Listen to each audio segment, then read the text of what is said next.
بسم الله الرحمن الرحيم قل أعوذ برب الفلق من شر ما خلق ومن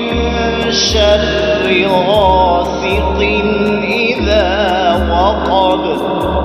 ومن شر